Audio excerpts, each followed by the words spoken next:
Recently, I had a tango dancer come to me and want to work on a postural problem in the dance.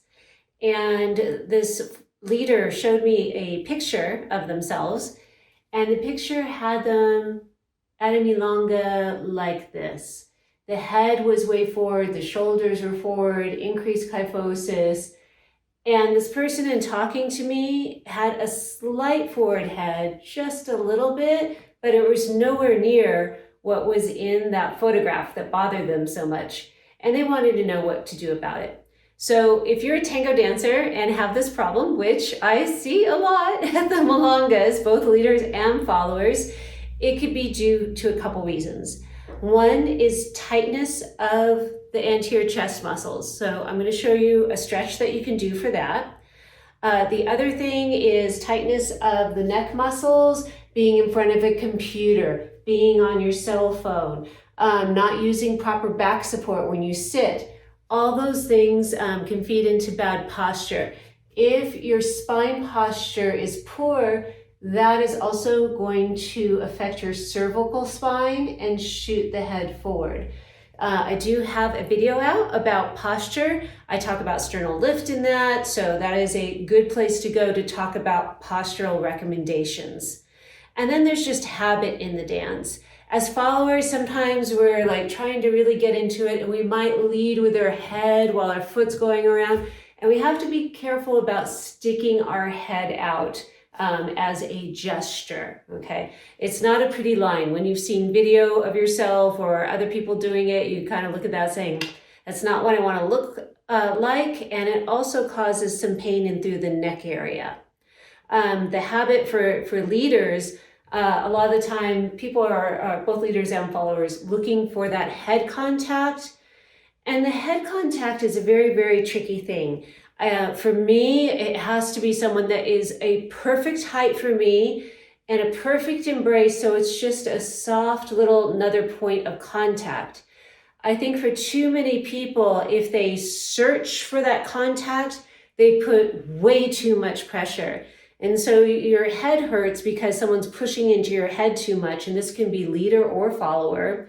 It also hurts and strains the neck muscles, and it also puts the head in a forward position, which is not a nice line.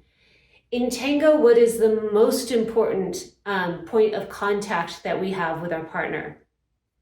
The upper chest. And tango is not a dance led with the arms, it's a dance led with the chest. So I'm going to go over one more recommendation for people that have this forward head kyphotic posture that has to do with what you can do when practicing tango to help get you out of these habits. The first basic exercise I'm going to show you how to do is neck retraction.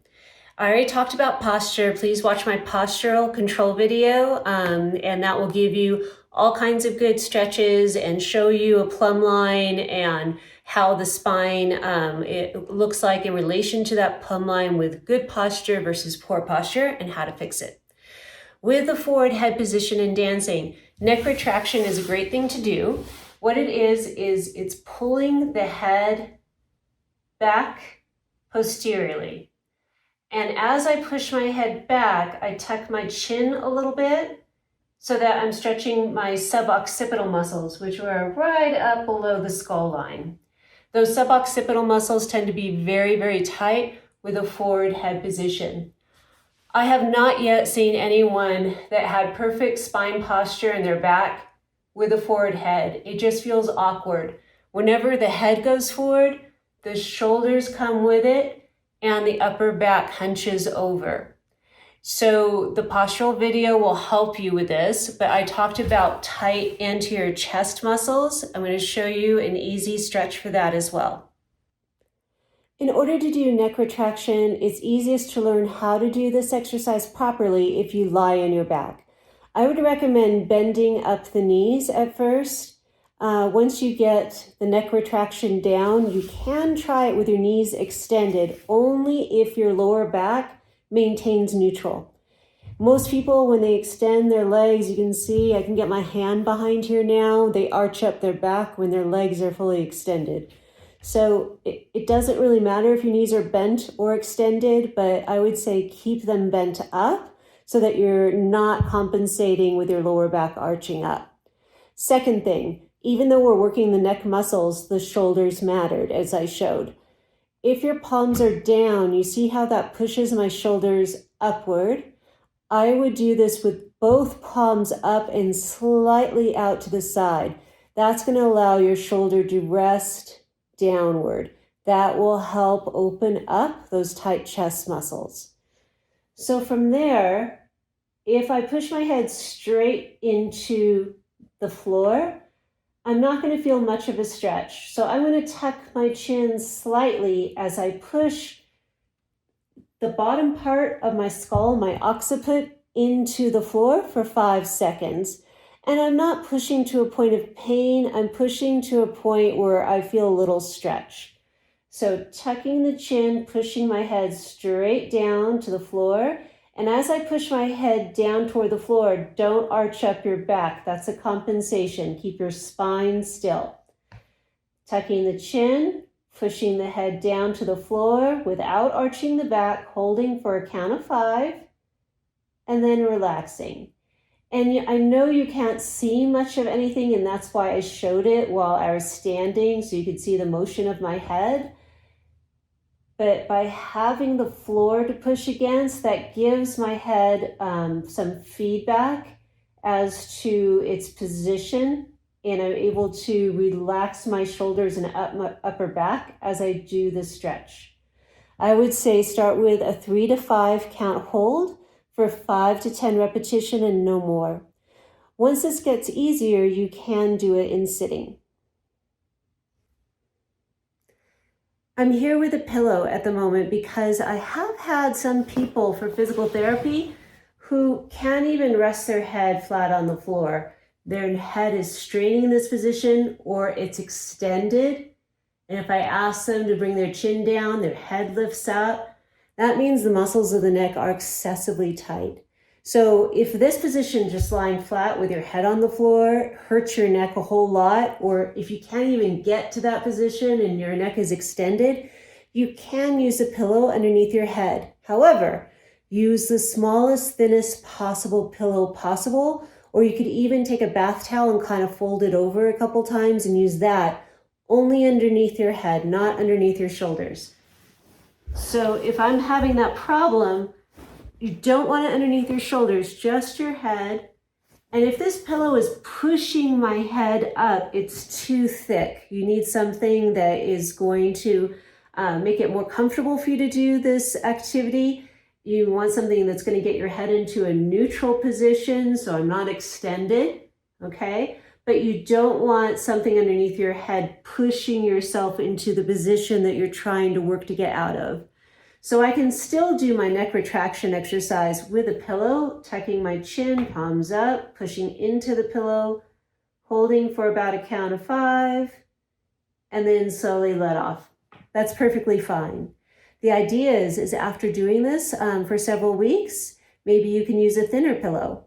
And then eventually you'll be able to do this with your head flat on the floor.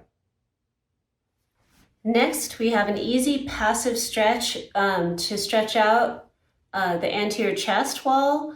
This stretch will help push your upper back into extension, which is going to lengthen your pectoralis muscle in the front.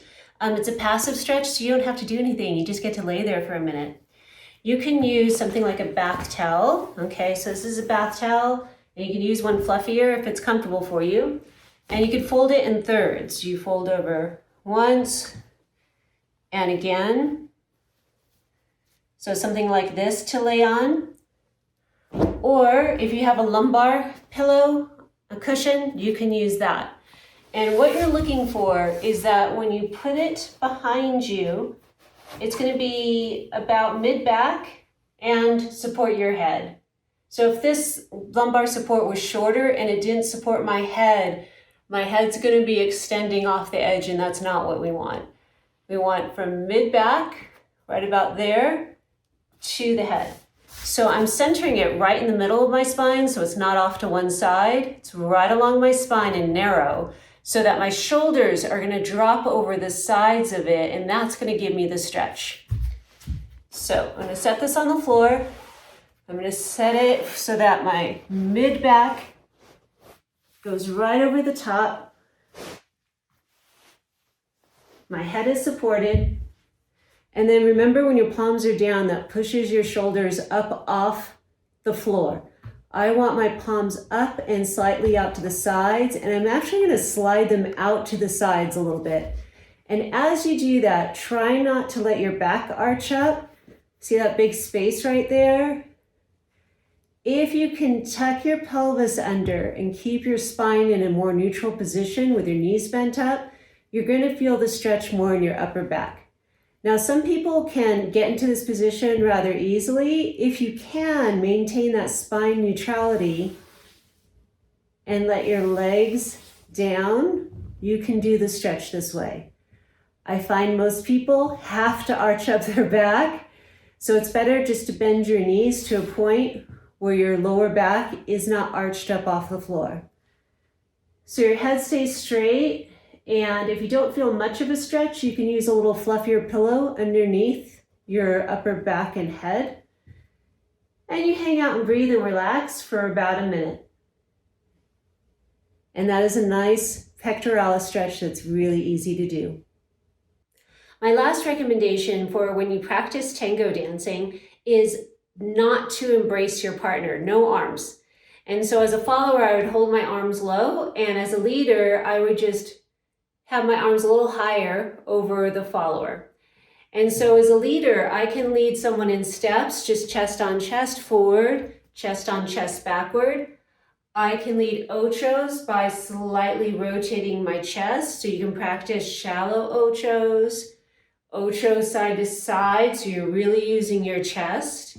And then also you can practice ocho cortados. That's an easy thing, both sides, all right? And once you get better at that, you could try leading an entire tanda just with your chest. And you're going to be tempted as a leader to help with your arms.